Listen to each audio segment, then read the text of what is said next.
plastinė chirurgija, ar be jos mes galime išgyventi, ar viską apie ją žinome. Plastinė chirurgija buvo atliekama nuo antikos laikos, seniausios primityviosios ištakos siekia net senovės Egipte. Nemažo dėmesio sulaukė nosis, kurios primityvus atstatymas buvo minimas jau senovės Egipte. Šiomis nosis operacija atliekama ne tik iš funkcinės, bet ir estetinės pusės.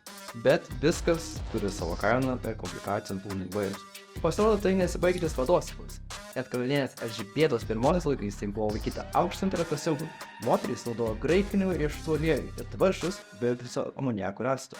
Tailande esančios kariaumenės genties moteris kaklą padėdavo puošti jau nuo 6 metų ir kasmet prideda po 1 ar 2 žindus. Tradiciškai suaugusi moteris nešiojo jau bent 20 žindų.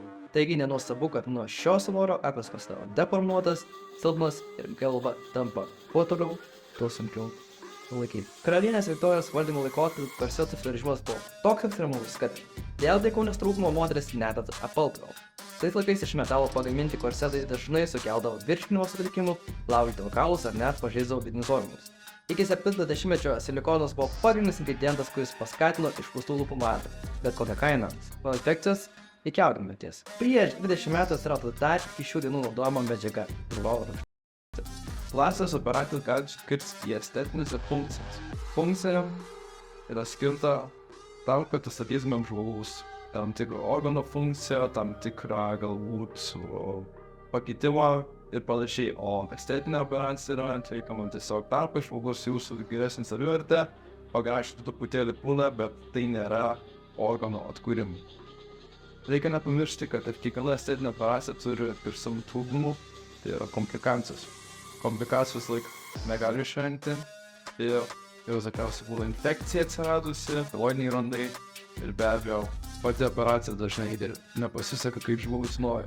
Manau, kad šiais laikais yra jaučiamas savotiškas spaudimas iš visuomenės kiekvienam žmogui stengtis būti gražiam. Bet estetinė operacija yra paskutinis dalykas, kurį žmogus turėtų atlikti. Ir man turėtų pradėti nuo sveiko gyvenimo, sveikos mitybos, ir kuomet kreiptis pas plastikos chirurgą galėtų pasigražinti ir padaryti savo kūno formą. Tad pradėkime nuo savęs, kaip žmogus, o operacijas palikim paskutiniam. Taip, pasakyčiau, kad mano išvaizda yra labai svarbi. Nuo pat mažens augant visą laiką žinojau, kad pirmas įspūdis yra be galo svarbus ir užaugau šeima, kuri mama ir močiutė visą laiką sakydavo, kad reikia gerai atrodyti. Mano išvaizda yra svarbi, nes aš noriu atrodyti graži. Visų pirma, pati savo. O mažiausiai matydavau tą pavyzdį savo mamą, tai jie niekada neišeidavo nesitvarkys iš namų ir nesvarbu, kur jie eidavo, nežiūrėjau tiesiog parduotuvę. Bet posakis toks yra, kad vis tiek pasitinka pagal grožį, palydi pagal formą. Išvaizda iš tikrųjų yra gana svarbi ir mano dienos dalis, tai leidžia man pasiruošti, pasitikėti savimi ir teikti tokį pozityvumą. Buvo, yra iš manęs juokiasi, kad esu ragana, bet čia irgi būdavo dėl įvairiausių giminės istorijų, kur buvau pasidalinusi irgi su klasiokais ir dėl to vėliau tas atėjo, bet tai nebuvo labai, kad aš pati atrodyčiau kaip ragana išskirtinai. Įstėje esu patyrusi daug patyčių ir tai privertė mane slėpti savo trūkumus. Kad patyčių mokyklą esu patyrusi tikrai. Ta išvaizda buvo būdama aukų, sudėjimų. Teko susidurti su patyčiom dėl išvaizdos, ypač vaikystėje ir paauglystėje, sakyčiau, labiau, ypač dėl mano ausų. Esu labai daug kartų svarsčiusi, nes augant tikrai būdavo, kad kompleksuodavau kartais dėl savo išvaizdos. Vėliau įgainint kažkaip augant supratau, kad niekad aš netitiksiu, nesvarbu kokius tam grožio stereotipus, nes jie pastoviai besikeičia ir yra labai sunku sekti tas tendencijas, kas šiuo metu yra gražu žmonėm.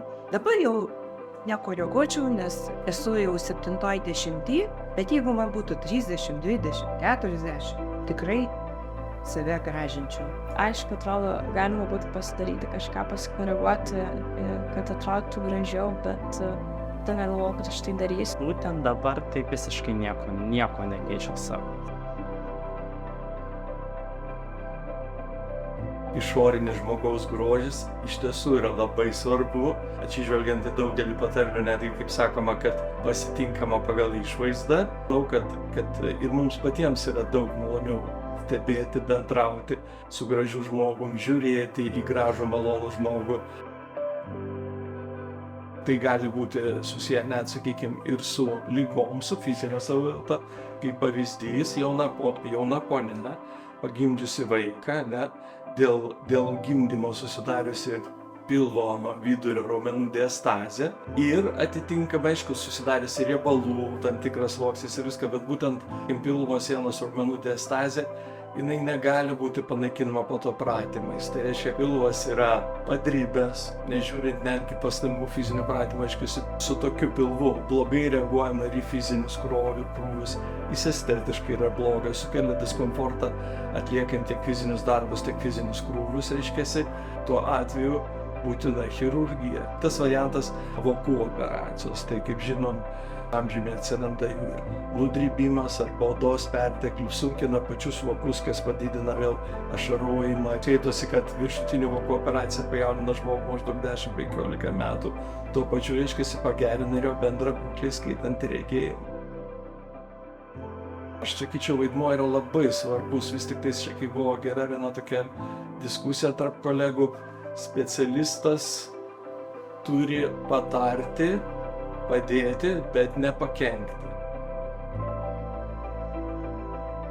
Labai reikėtų įvertinti, ko žmogus nori, padėti jam rasti tą optimaliausią, tinkamiausią režimą, sakykime, kad galbūt jeigu tu nori pasidaryti barbės lūpas, galbūt tau užteks pusės barbės lūpų ir atrodys daug gražiau negu tikros barbės lūpos, sakykime, papūstos saikingai lūpytės, negu tokios, kad po to, kad atrodys vadinamos žuvies bučinys lūpos, ar net. Jeigu kalbant apie sveikatos būklę, tai be abejo, jeigu estetinė operacija yra kažkokie trūkumai ir tai susijęs su fiziniu ar psichologiniu diskomfortu, be abejo, tada viskas paprasčiau, tada jau eina kalba daugiau galbūt apie techninius dalykus.